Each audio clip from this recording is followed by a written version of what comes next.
Hello and welcome to Railroad Journeys Around the World. Portugal is certainly one of the most inexpensive countries in the EC to travel around in.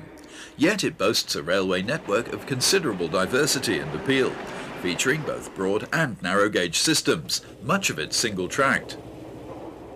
And as we shall see, Portuguese railways, the CP stands for Caminhos de Ferro Portugueses, operate an extremely varied and interesting fleet. With a total population of only 10 million people, this lightly inhabited country with its extensive railway network has benefited from a considerable rise in rail investment, particularly since joining the EC. Although today there's no longer any steam to be found, this is more than compensated by some of the unique diesel types, including the Class 1800, the English electric 50s. There's also the equally interesting USA-built 1500 class Alco locos, and some colourful electric classes working the Lisbon to Oporto services. During the course of this programme, we'll also be examining some of the principal freight flows, including spectacular triple heading on scenic coal trains. Finally, there's a look at the extensive and highly scenic Douro Valley network. The location of the capital city of Lisbon on the northern shore of the huge estuary of the River Tagus and the lack of any rail crossing has always had an enormous effect on all potential journeys south, and for the time being at least, all services to the Algarve must start or end at Barreiro. Main intercity services between Barreiro and Faro, the capital of the Algarve, are in the hands of these very obviously French-styled 1931 class diesel-electric locomotives. All told, there are a total of 17 locos in this distinctive class, which were built under licence from Alstom in 1981, basically as a follow-on order to the first 13 examples of the original 1900 class. The line immediately south from Barreiro to Setúbal serves a number of dormitory towns and is used mainly by commuters who work in Lisbon. This local stopping service also employs some distinctive motive power, like these old 1500 class USA Alco diesels, originally introduced in 1948.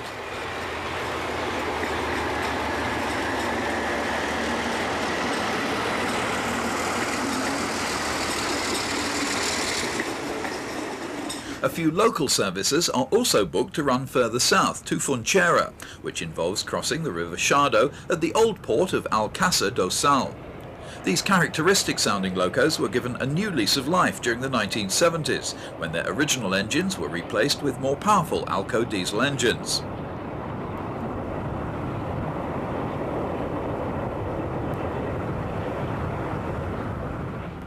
Away from the urban areas, the intermediate stations on the line from Barreiro to Faro are connected by what Portuguese railways term regional trains. One typical regional service is this all-station stopping train from Barreiro to Tunes, which is routed via Beja.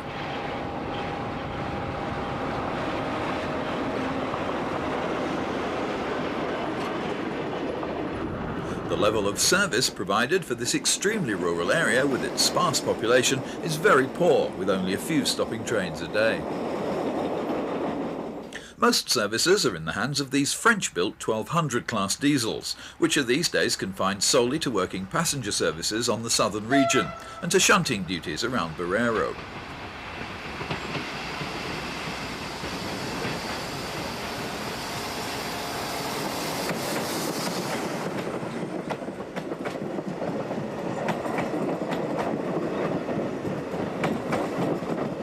Elderly Swedish-built Nohab rail cars are also used on some local services from Tunes to Funchera. First commissioned in 1948, they still perform excellently, offering rapid acceleration and a surprising turn of speed. After pausing at the isolated junction station at Funchera to pick up passengers from the first northbound semi-fast to Barreiro, this unit is setting off on the lengthy journey northeast to Beja and Évora.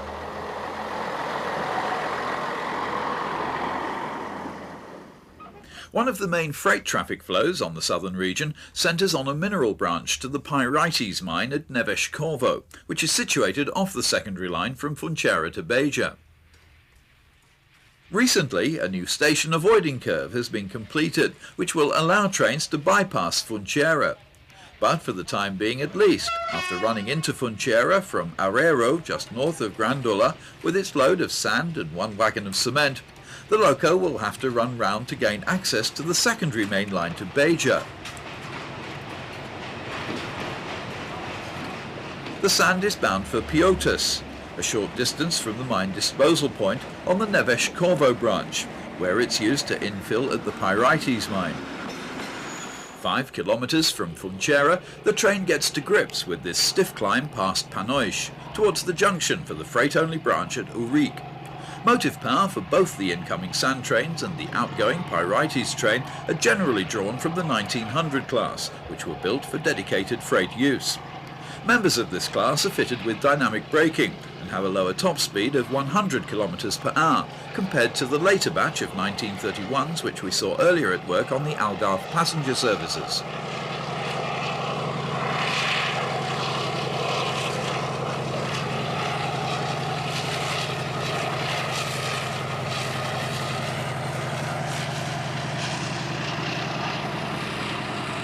French parentage, with the styling by Paul Arzen, typical of so many locomotives in France, is clearly evident.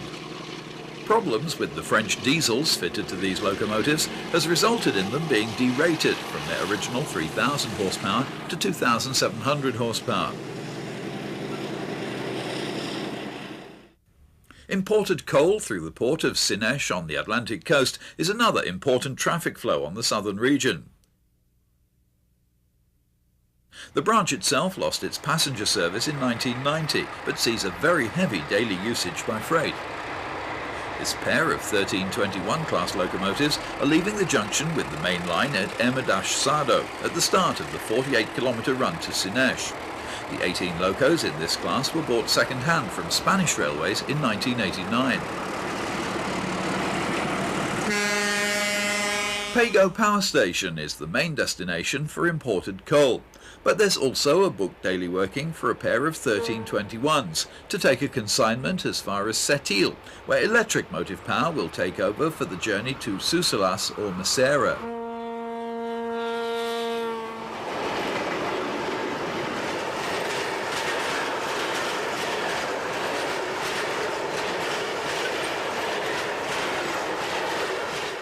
The control centre for operations on this picturesque line is in the old station building at Santiago de Cacem, which is situated about halfway along the branch. The first train of the day is hauled by a 1500 class Alco heading towards Scenic.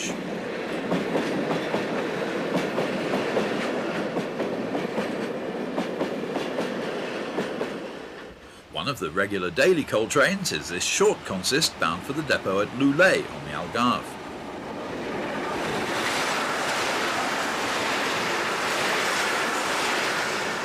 As well as coal, Loulé Depot also handles a considerable amount of general freight traffic. Here, another 1500 class shunts the daily pickup service from Faro, which will eventually continue as far as Barreiro.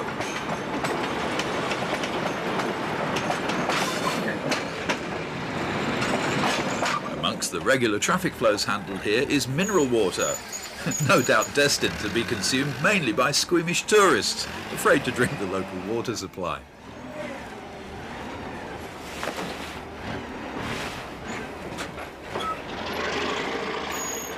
Introduced as long ago as 1948, the Alco 1500s are the oldest mainline diesels still in use.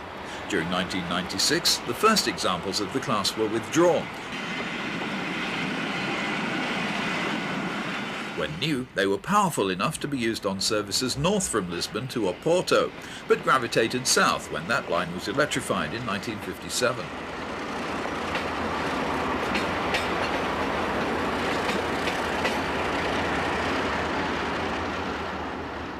Typical American road switcher parentage is clearly apparent. After nearly 50 years of service, this class has certainly proved to be both reliable and extremely good value for money.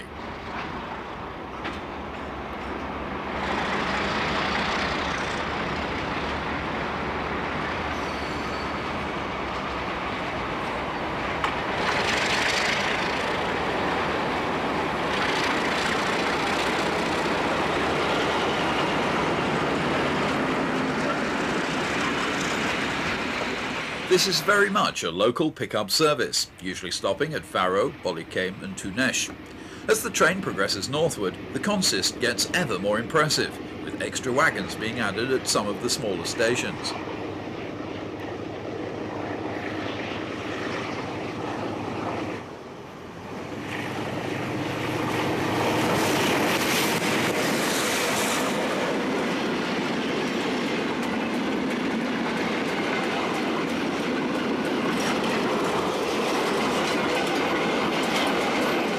Pinal Novo, just 16 kilometres out from Barreiro, is definitely the hotspot on the southern system.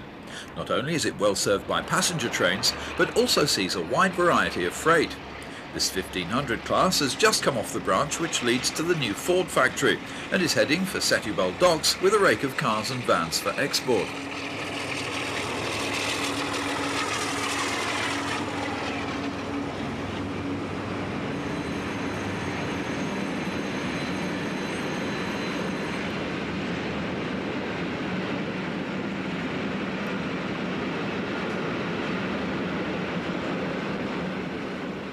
The new branch serving the Ford factory opened in July 1995 and will eventually form part of the link to the new rail bridge over the River Tagus and to Lisbon.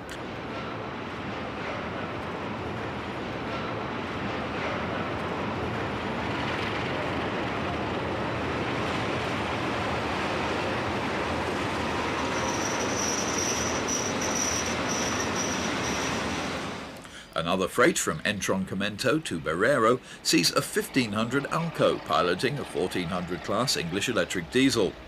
The 1400s are allocated to Entroncamento, but are now also the mainstay of the Barreiro to Setúbal local services. This freight serves as a means for transferring the 1400 after maintenance at Entroncamento, ready for its next tour of duty.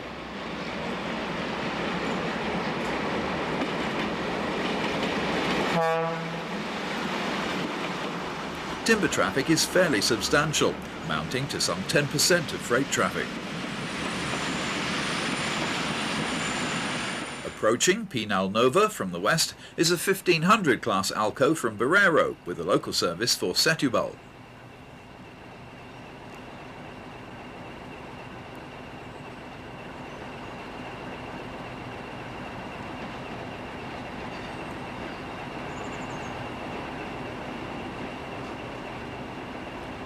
The branch to the new Ford factory can be seen diverging to the left, while in the background is the abandoned Montijo branch.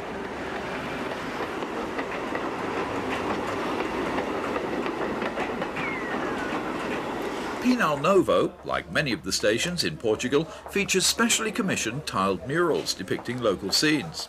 These often highlight some local noteworthy aspects of daily life, and have usually been produced to a very high standard indeed. Despite their age, and partly because of the favourable climate, most survive in first-class condition.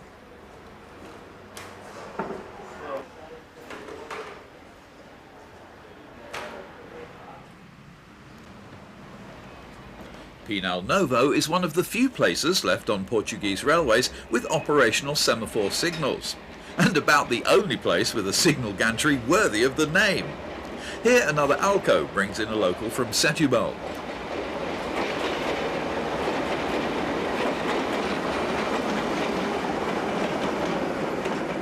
All signals are worked from this rather grand box. It was built in the early 1960s and controls only the immediate area around the station. This is in contrast to much of Portugal, where either new remotely controlled colour light signalling has been installed, or at the other extreme, movements within station confines are controlled by a linesman with a flag.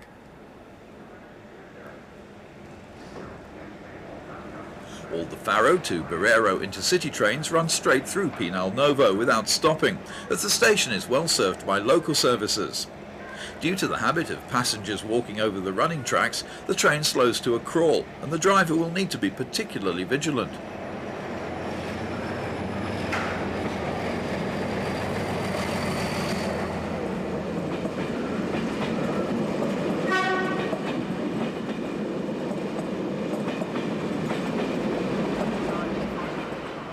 The best-known class of locomotive to work the service between Vila Real on the Algarve coast and Barreiro are the 1800 class, the English electrics.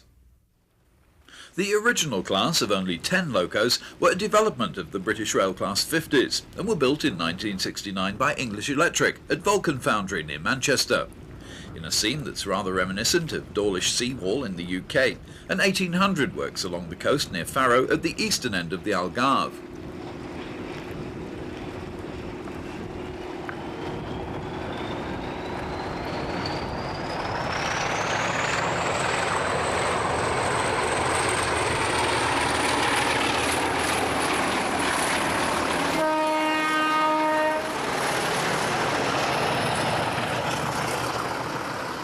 Monday mornings at Faro provide the opportunity of seeing an additional 1800 hauled working, the once weekly Blue Train from Oporto in the north. This special overnight return working is provided mainly for the benefit of workers who live in the north but have found employment on the Algarve, although the car transporter tends to be used by a few tourists in the know to avoid a very lengthy drive. Many rail fans who are trying to combine a holiday on the Algarve with rail interests make their first contact with Portuguese railways at Faro station.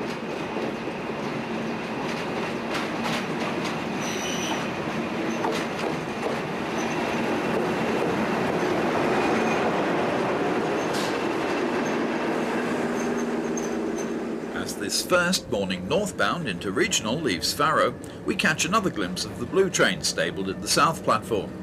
The Blue Train runs northbound on Friday, returning overnight on Sunday from Oporto, with the 1800 only coming on at Entroncamento. This loco will then join the regular pool to work trains to Barreiro.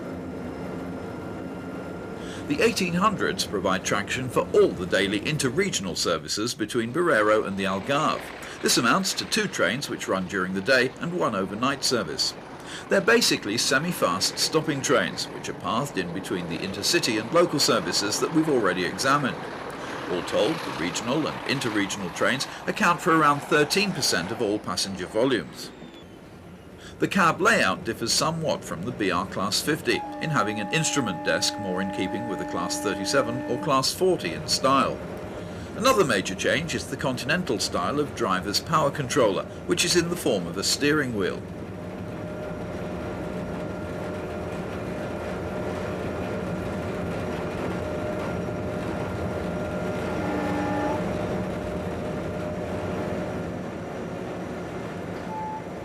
The dead man's control is a foot-operated pedal, which consistently has to be depressed.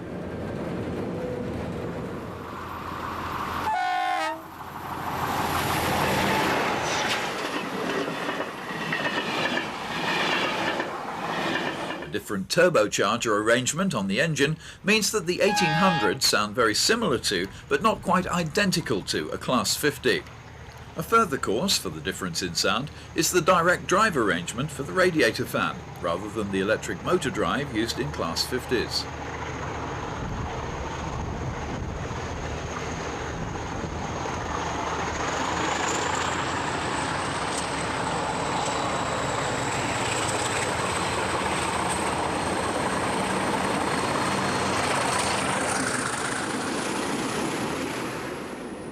The 1800s have undoubtedly been one of the best diesels that the CP have bought, although time could well be running out for them on these passenger turns. Current plans are to replace them with 1960s cascaded from the Vilar Formoso line in June 1997. The 1800s will then be relegated to freight duties.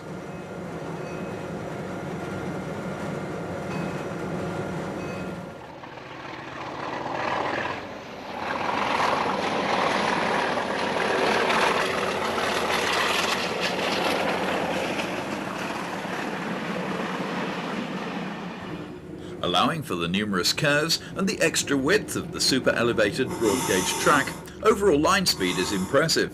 The track is maintained to a very high standard and the ride is particularly smooth even at speed.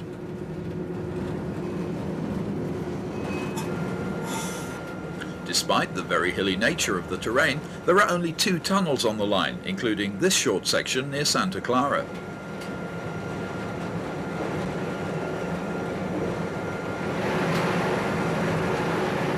This is very poor agricultural land, although even close to the line there's plenty of evidence of the only major agricultural industry in this area, the production of cork. About every 10 years or so, large sections of bark are removed from evergreen oak trees and collected locally for eventual sale as cork.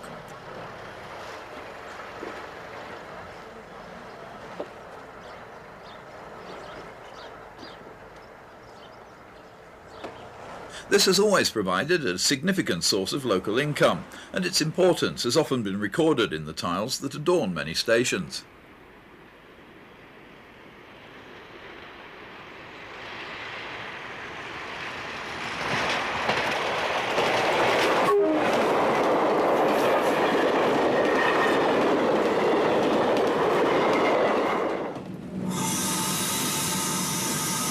The isolated junction station of Funchera is situated over 2 kilometres away from the small town from which it takes its name, and is where the line to Beja diverges east.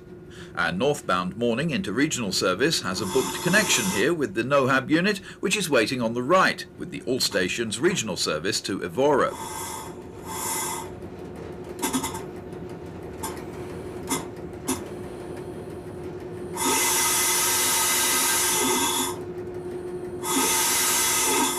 Today's secondary mainline service to Beja follows what was originally the old mainline route to Barreiro. The impressive station here at Funchera was only built in 1919 and is a direct result of the present mainline from Barreiro to Alcázar and Ermidas being opened to connect here in 1920.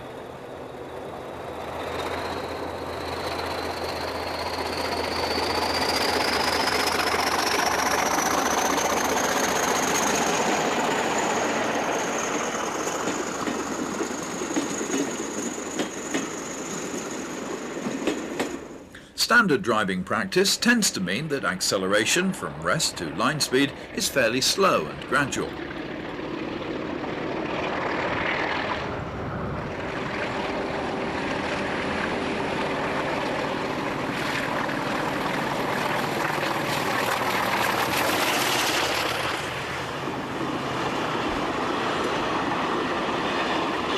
Nostalgic yearnings for the old UK Class 50s makes it easy to see why these powerful and good-looking machines are so popular with English rail fans.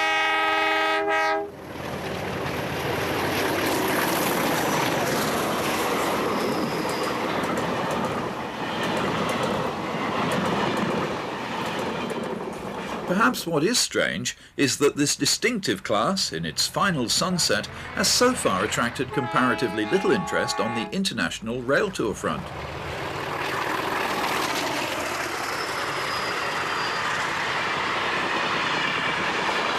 Barreiro Station is the present terminus for all northbound services, and also the connection for ferry services to Lisbon.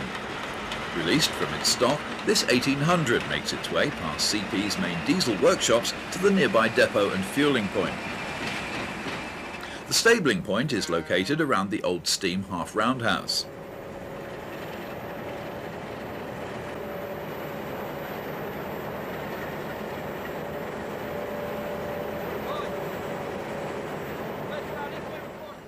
One of the principal freight flows on the CP takes imported coal on a lengthy journey from Sines on the Atlantic coast to a power station in the eastern Alentejo, at Pego, not far from Abrantes.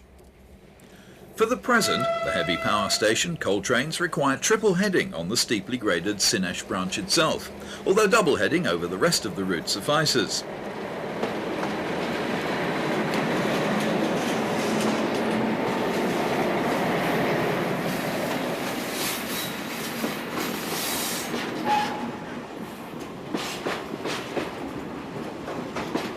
The motive power for the triple-headed trains is always provided from a special pool of 1900s, which have had their buffers removed and a central Buckeye coupling fitted to allow them to work in multiple.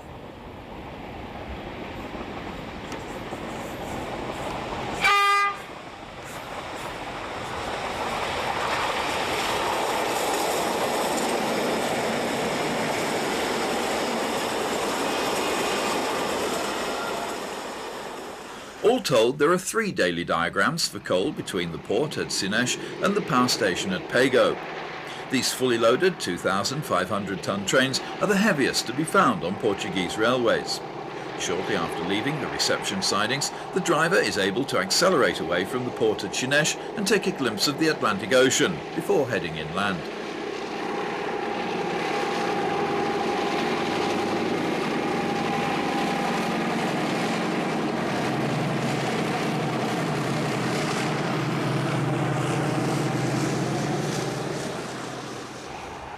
After skirting the Atlantic, the line eventually gains height by crossing the main Scenic to Odemira Road over this impressive new viaduct, which is situated close to a local power station.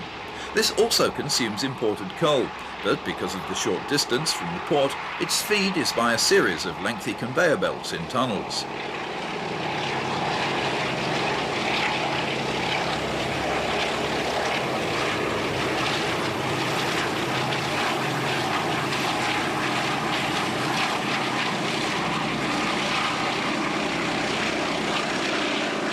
Although closed to passenger traffic for 7 years, the station at Santiago de Casem remains in extremely good condition, with no damage to any of its superb decorative tiles.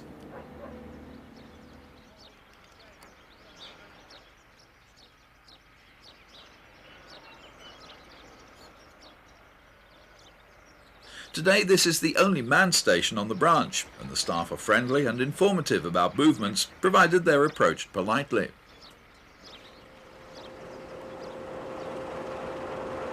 Most of the triple-headed trains work straight through to Ermidas, but often pass at least one other train, usually here at Santiago on this busy single-track line.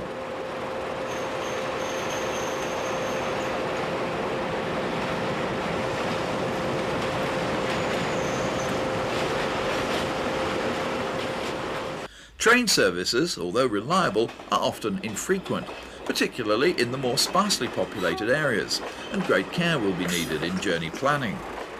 Fares are reasonable, but the national timetable is hard to come by, except in Lisbon, and is confusing to use, with some services on the same line being split across different timetables.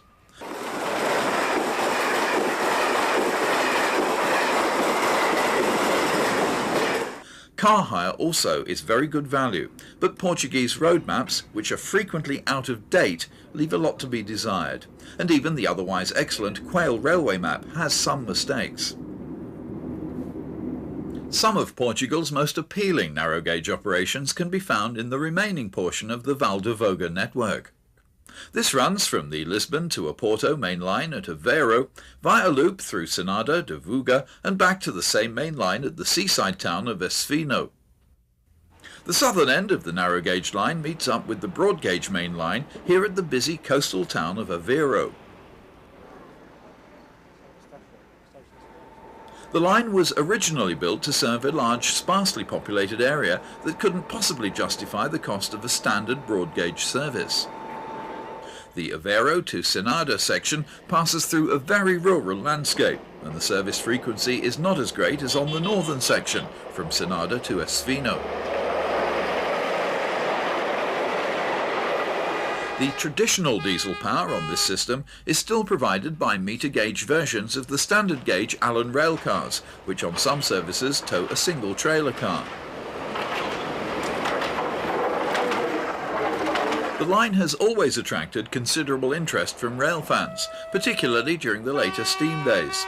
Today there's a small museum at Maquinata de Voga, which features both steam and diesel motive power that was formerly used on this system.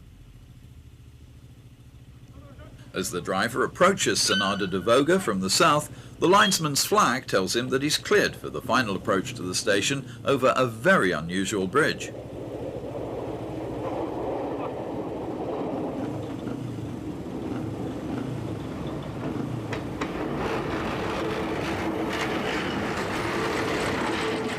This combined road-rail bridge is not totally unique. There was another similar one at Pocinho on the now closed Sable line. Even in Portugal, traffic isn't allowed to use the bridge at the same time as the train.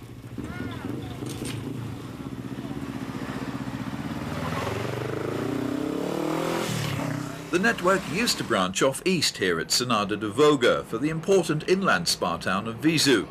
It then ran on to eventually connect at Santa Combo Dao with the main Pampilosa to Guarda main line, but sadly this section was closed in 1989. The Sonada de Voga network was first opened in 2 stages, with the final sections being completed in 1914, by which time it boasted no less than 74 stations. Despite the closure of the Viseu section, to some extent it has led a charmed life. At the end of steam in 1972, the whole system was temporarily closed as a short-term economy measure, but fortunately the remaining sections resumed service in 1975. However, narrow gauge operations like this are constantly under review, and CP are currently seeking a private operator to take over this network, so it would be wise to sample its undoubted charms without delay. North of Sonada, the line climbs steeply out of the river valley to the major town of Oliveira de Azimes. Despite this sign, the line hasn't seen steam for over 20 years. The state of the track on this little system leaves something to be desired in places. Nevertheless, its quaint character is very appealing.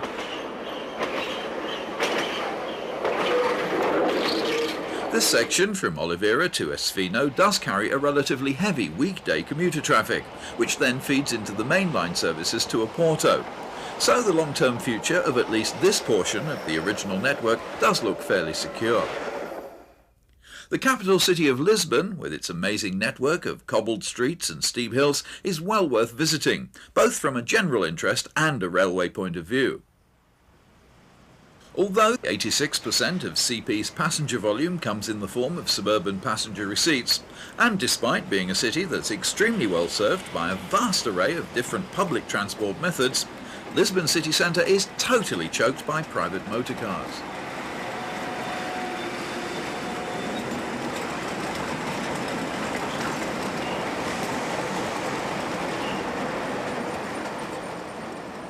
The Estoril line, which runs from Lisbon's Caix de Sodré station to Cascais and the seaside resort of Estoril, was the first section of the CP to be electrified during the 1920s, and it still employs 1500 volts DC overhead supply.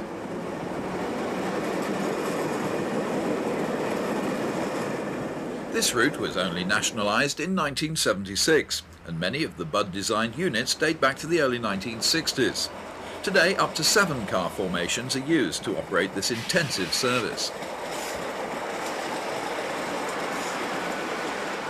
The route from Lisbon's Rosio station to Sintra was the subject of a full revamp during the early 1990s. New rolling stock was provided, built at the Solfame works just outside Lisbon using ABB equipment. The line runs for 27 kilometres to the resort town of Sintra, and was electrified as long ago as 1957.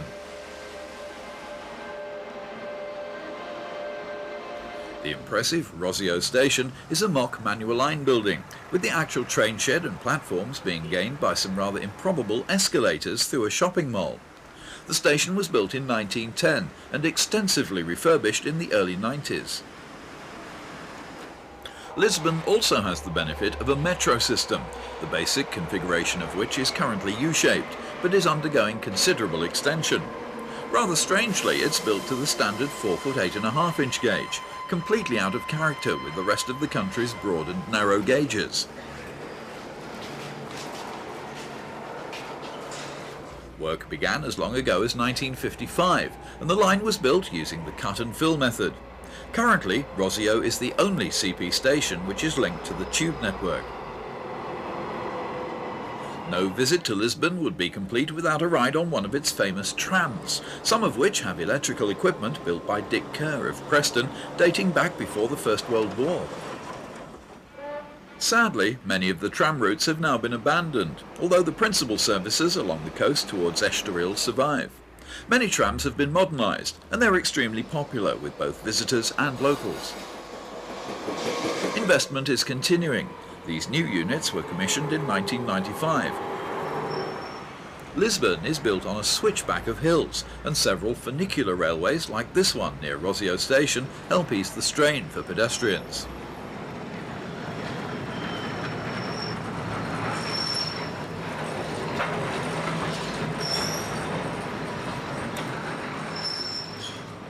Santa Apollonia is Lisbon's principal station and the terminus for intercity services to Oporto and other parts of eastern and northern Portugal, as well as the international services from Madrid and Paris.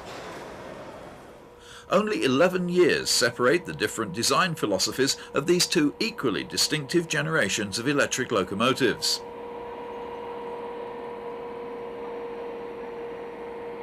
The clear French influence of the 2600 class and the later build of 9 locomotives numbered from 2621 upwards is once again evident.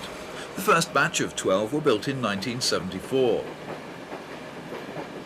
The 2551s, which were state-of-the-art in 1963, have the same stainless steel fluted body side as the Bud pattern coaches, giving a totally integrated and almost American streamlined look, albeit perhaps a bit dated these days.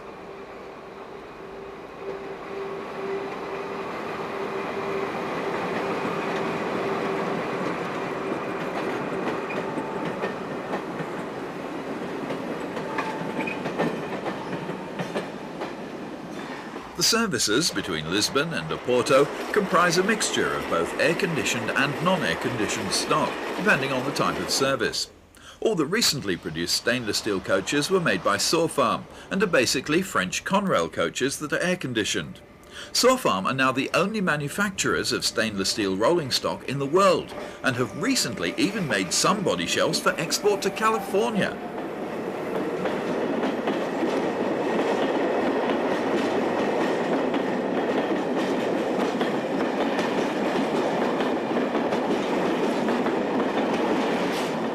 At present, this is Portugal's only principal main line, and it was electrified in 1957 to 25,000 kilovolts AC.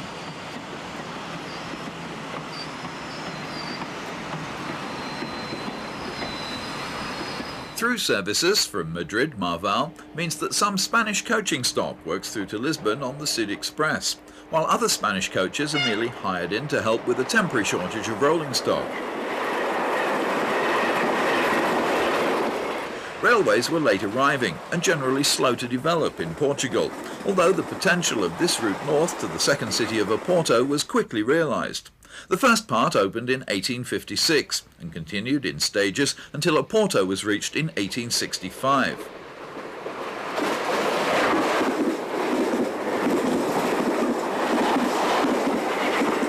The broad gauge of 5 foot 6 inches was chosen as a result of wanting to integrate with the neighbouring Spanish network. Ironically, consideration is currently being given to converting at least the main international routes to the standard European gauge.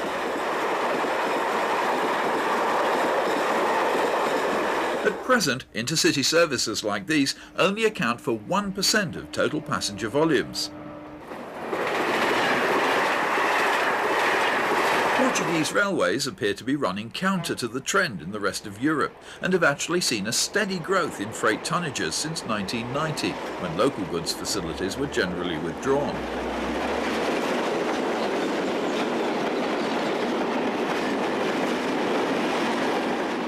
This pair of English electric 1400s are approaching Oporto's Campana station, having just crossed over the river Douro. Only the first 10 of this class were built at Vulcan Foundry, the remaining 57 being assembled at Sorfarm, using components supplied from Britain. They are the most numerous locomotive class found on the CP and have been very successful.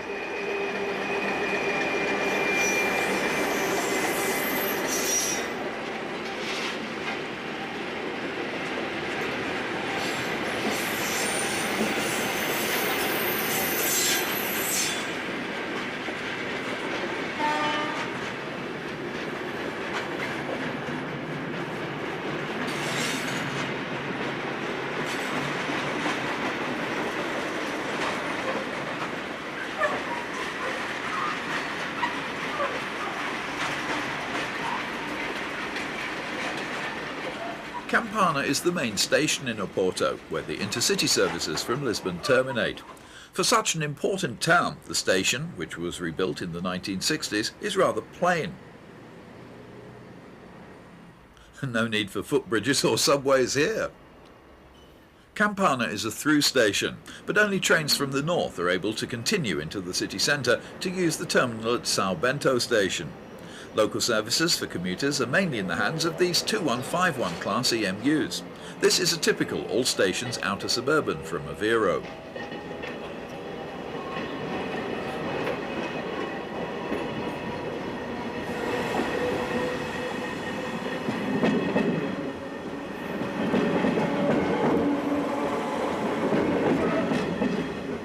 Plans to upgrade Campana station include adding a further 6 tracks to the existing 10 and incorporating a new integrated bus terminal.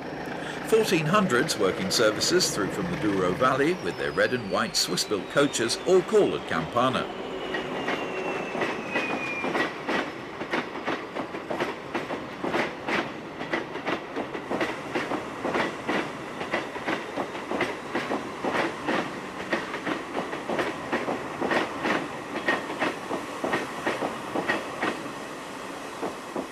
Plans are currently underway to electrify the first part of the line to the Douro Valley, which carries the largest number of commuters, and this will mean that all services from Marco will soon be operated by EMUs.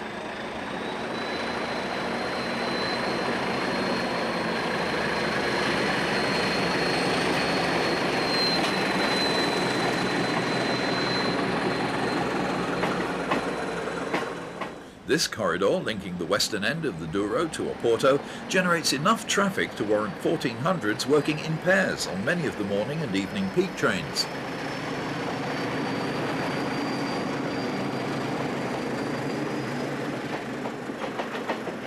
São Bento station is more central than Campana, which is out at the eastern edge of the city, and is also the terminus for services from the Douro and other points northward.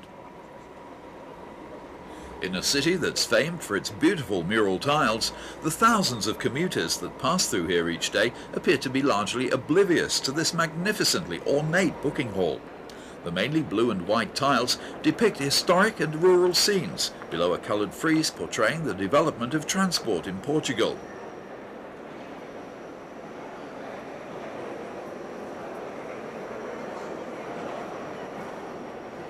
The tiles were painted in 1930 by Jorge Colico and today are something of a tourist attraction.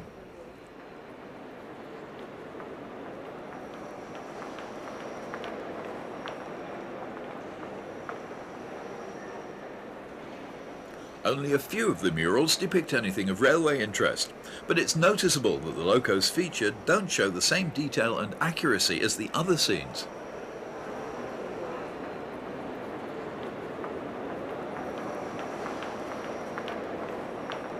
As well as services to the Douro Valley commencing here, trains which are generally DMU worked also depart for the north, to Viana do Castelo and Valença, and then on over the border into Spain. The station also handles a heavy suburban traffic from the Oporto hinterland. The Douro Valley line, which runs from Ermesinde at the junction of the Oporto to Valença main line, closely follows the Douro River towards the Spanish border and unquestionably offers the most scenic railway journey in the whole of Portugal.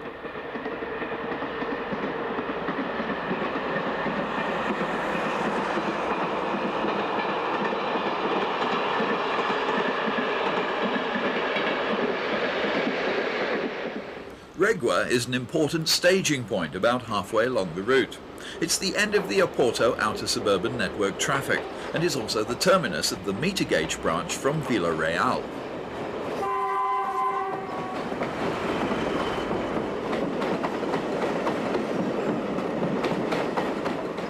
The line was built in stages between 1875 and 1887 and used to provide a through route to Spain via Barca de Alva at the frontier. But cross-border traffic ceased in 1988 when Spanish Railways decided to withdraw its connecting services.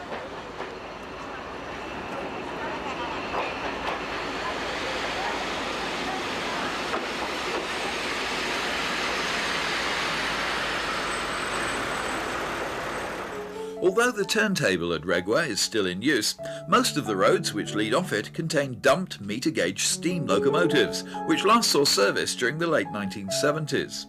11 examples remain, although 2 have been bought privately and restored for service in France and Austria.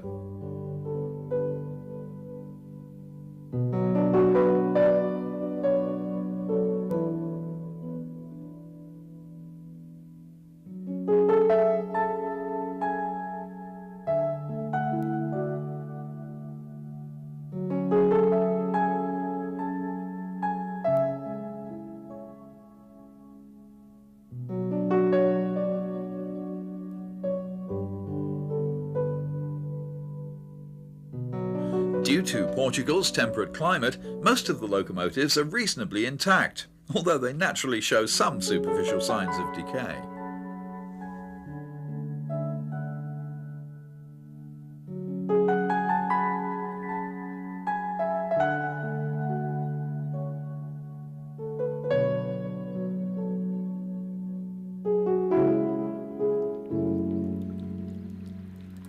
Like so many of the intermediate stations in Portugal, the one at Régua is often a lively place with a busy cafe and bar. All the 1400s that are used on the valley services, like this one bound for Tua, are based at Contumel in the suburbs of Oporto. The station here also contains several bay platforms on the left of this picture, which were built to serve the meter gauge branch to Chaves. However, that service was cut back to Vila Real in 1990.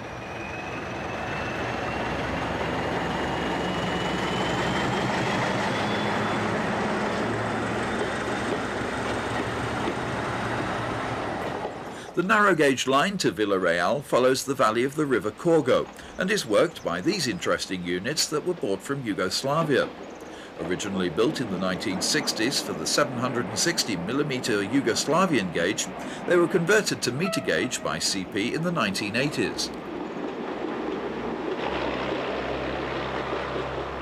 Back on the main broad gauge line and some 27 kilometres along the valley from Régua, Pinhão is one of the most famous and distinctive stations in the region.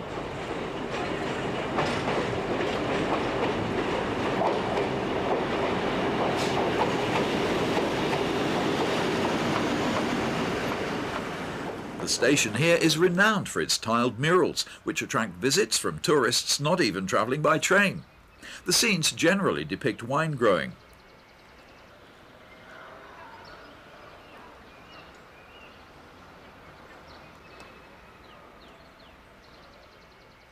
Pinhão is, of course, one of the central points for viticulture in the Douro, and until the 1960s, the railway was used extensively to transport both grape pickers and wine. Even today, there is no major through road to directly link the small towns along the Douro Valley. However, in the late 1980s, a new road linking Oporto to Mirandela and the Spanish border was built to motorway standards. Inevitably, this has had a considerable effect on all passenger receipts, as it's now far quicker to travel out of the valley and join the new road.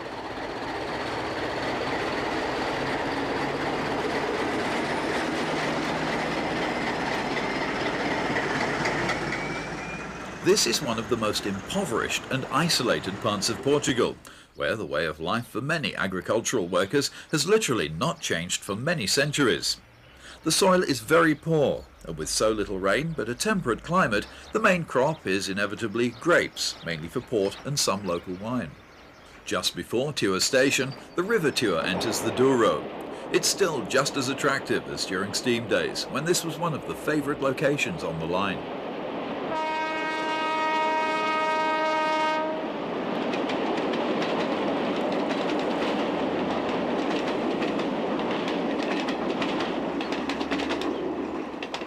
Porcino to Oporto passenger services connected to a station, with a meter gauge line that strikes northwards as far as Mirandela.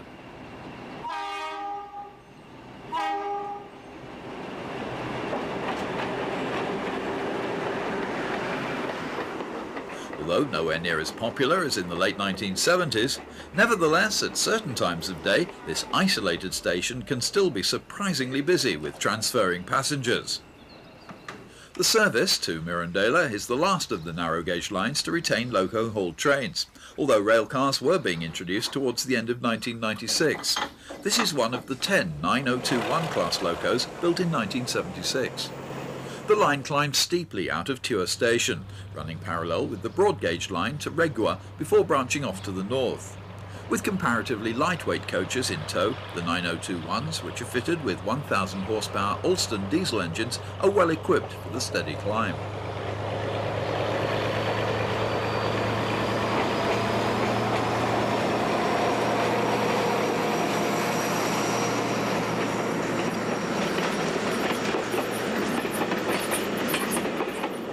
The engineering on this route is very spectacular, with the railway clinging to the valley side. Of necessity, speed is low, and the 54-kilometre journey to Mirandela will take around 2 hours.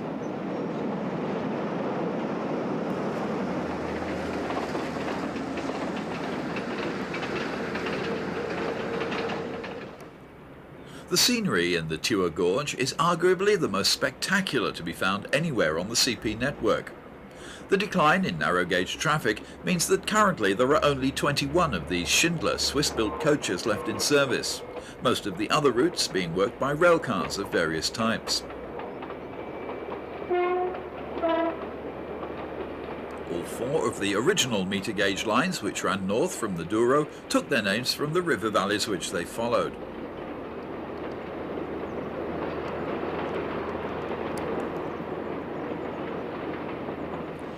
Today, all services terminate here at the attractive town of Mirandela. During the last few years, part of the route north to Bragança has recently been revived as a light rapid transit system for the town, and both lines now share a new maintenance shed about 5 kilometres out of town.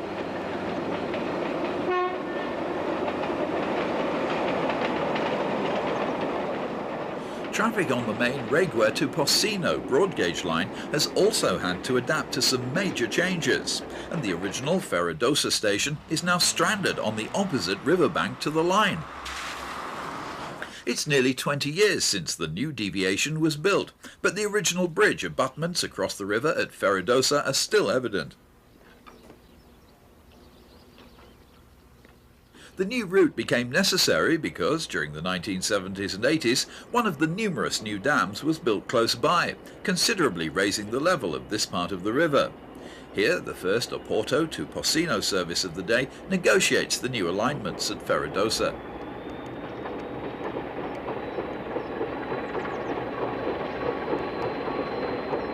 Once it was possible to travel on to Spain, or even continue northeast for another 105 kilometres by narrow gauge from Porcino to Duas Ingrejas.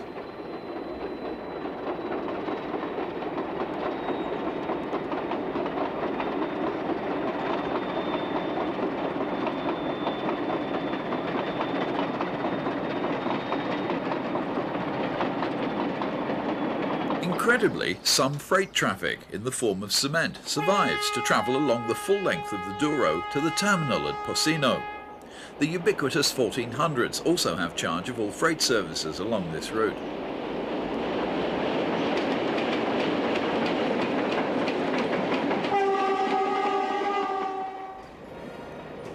We do hope that you've enjoyed this look at the unique railroads of this fascinating country. Bye for now.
During the course of this program, we'll also be examining some of the principal freight flows, including spectacular triple heading on Sines coal trains.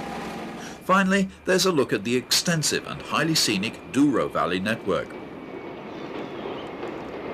The location of the capital city of Lisbon on the northern shore of the huge estuary of the River Tagus and the lack of any rail crossing has always had an enormous effect on all potential journeys south, and for the time being at least, all services to the Algarve must start or end at Barreiro. Main intercity services between Barreiro and Faro, the capital of the Algarve, are in the hands of these very obviously French-styled 1931 class diesel-electric locomotives. All told, there are a total of 17 locos in this distinctive class, which were built under licence from Alstom in 1981, basically as a follow-on order to the first 13 examples of the original 1900 class. The line immediately south from Barreiro to Setúbal serves a number of dormitory towns and is used mainly by commuters who work in Lisbon. This local stopping service also employs some distinctive motive power, like these old 1500 class USA Alco diesels, originally introduced in 1948.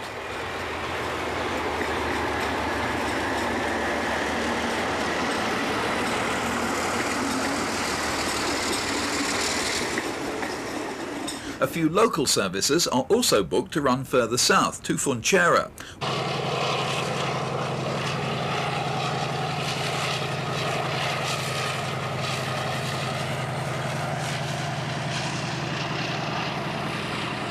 The French parentage, with the styling by Paul Arzen, typical of so many locomotives in France, is clearly evident.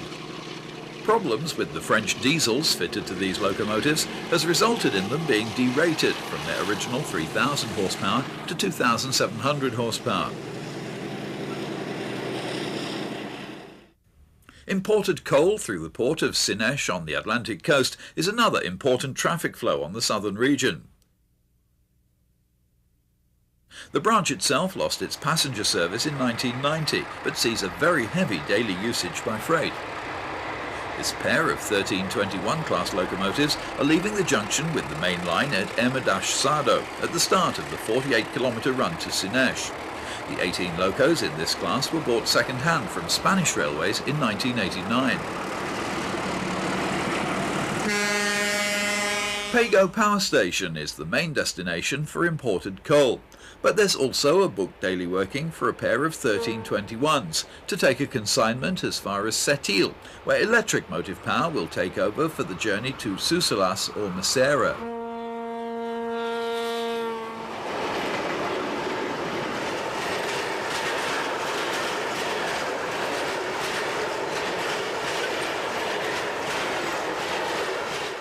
The control centre for operations which involves crossing the river Shardo at the old port of Alcácer do Sal.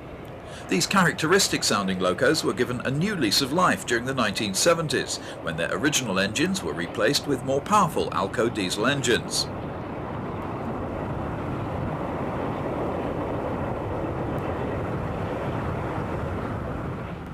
Away from the urban areas, the intermediate stations on the line from Barreiro to Faro are connected by what Portuguese railways term regional trains. One typical regional service is this all-station stopping train from Barreiro to Tunes, which is routed via Beja.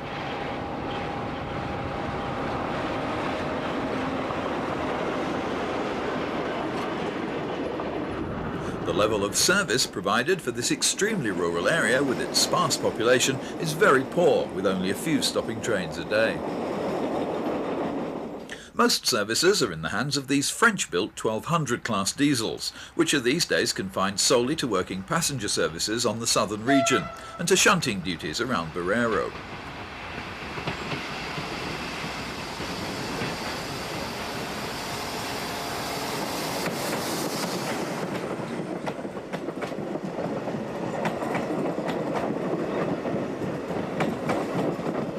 Elderly Swedish-built Nohab railcars are also used on some local services from Tunes to Funchera.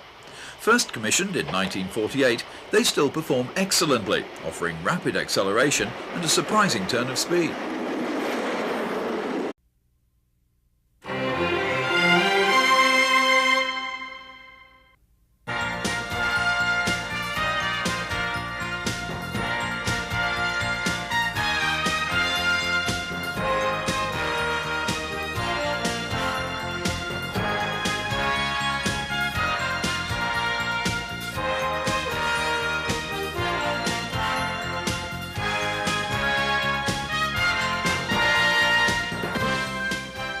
Hello and welcome to Railroad Journeys Around the World. Portugal is certainly one of the most inexpensive countries in the EC to travel around in. Yet it boasts a railway network of considerable diversity and appeal, featuring both broad and narrow gauge systems, much of it single-tracked. And as we shall see, Portuguese railways, the CP stands for Caminhos de Ferro Portugueses, operate an extremely varied and interesting fleet. With a total population of only 10 million people, this lightly inhabited country, with its extensive railway network, has benefited from a considerable rise in rail investment, particularly since joining the EC. Although today there's no longer any steam to be found, this is more than compensated by some of the unique diesel types, including the Class 1800, the English electric 50s. There's also the equally interesting USA-built 1500 class Alco locos, and some colourful electric classes working the Lisbon to Oporto services.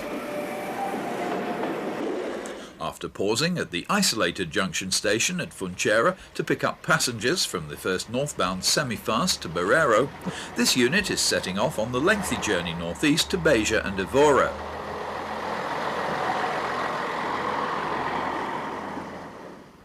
One of the main freight traffic flows on the southern region centres on a mineral branch to the Pyrites mine at Neves Corvo, which is situated off the secondary line from Funchera to Beja.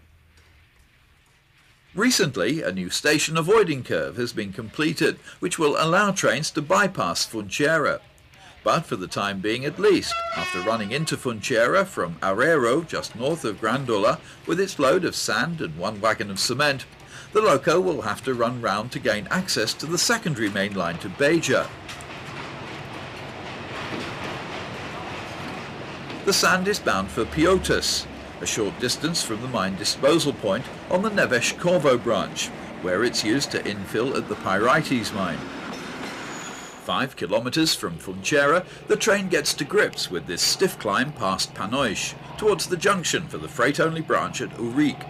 Motive power for both the incoming sand trains and the outgoing Pyrites train are generally drawn from the 1900 class, which were built for dedicated freight use. Members of this class are fitted with dynamic braking and have a lower top speed of 100 km per hour, compared to the later batch of 1931s which we saw earlier at work on the Algarve passenger services.